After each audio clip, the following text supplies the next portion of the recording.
Hi, I'm John Levy with Peter Bodo for Tennis.com's U.S. Open Report.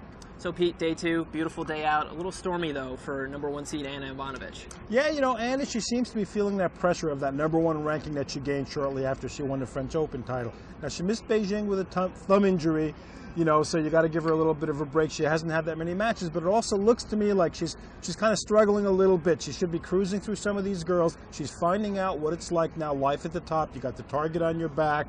She's got to close the deal here, maybe. Somebody who's won here before, albeit 8 years ago, was Marat Safin. He had a 5-setter, tough one with journeyman Vince Spady today. What do you think of his form? Well, you know, Marat Safin is one of those guys, you just never know what you're going to get. The guy's capable of playing great matches, brilliant matches, the way he showed when he won a title here. But, you know, he's been very, very up and down. He was the kind of guy who'll get ahead a little bit. You just can't count on him to close it out. Nevertheless, you know, he's beaten Djokovic at Wimbledon. He's in the same quarter as Djokovic, I think. And, you know, if Marat Safin catches fire and if he calms down a little bit, he could be big trouble. Speaking of big, literally big, 6'6" Sam Querrey had a very good match today. Dusted Thomas Berdych on the grandstand today. What'd you see from him? Well, you know, this was big banger tennis. These guys both serve a ton.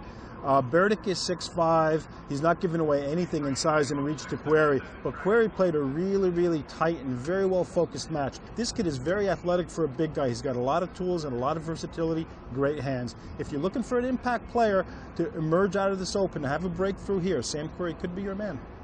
So Pete, now looking at day 3 matches, Jelena Jankovic up during the day. What do you see from her? Well, you know, Jelena's got a pretty good section of the draw there for her. You know, she could sneak right on through there, you know, maybe without having a whole lot of trouble. The Williams sisters are safe out of harm's way on the other side. I think with Jelena, you know, it's kind of interesting, but this kind of battle between the two Serbs, Ivanovic and Jankovic, could come to a head here at the U.S. Open. At night, we get our first look at Andy Roddick. He skipped the Olympics to concentrate on the summer hardcourt season. Didn't go quite well for him. What do you think of his chances? Well, you know, you really got to feel for Andy. He's poured his heart and soul into preparing for this U.S. Open, and it hasn't gone well. He had a shoulder injury a little earlier in the year, but it's a long way from where he was in the early part of the year when he had wins over Rafael Nadal, Novak Djokovic, and Roger Federer. We're going to see tomorrow what he's got. You know, he's got a pretty interesting test in Fabrice Santoro, the guy they call the magician. That wraps up day 2 at the U.S. Open. I'm John Levy with Peter Bodo for Tennis.com's U.S. Open Report.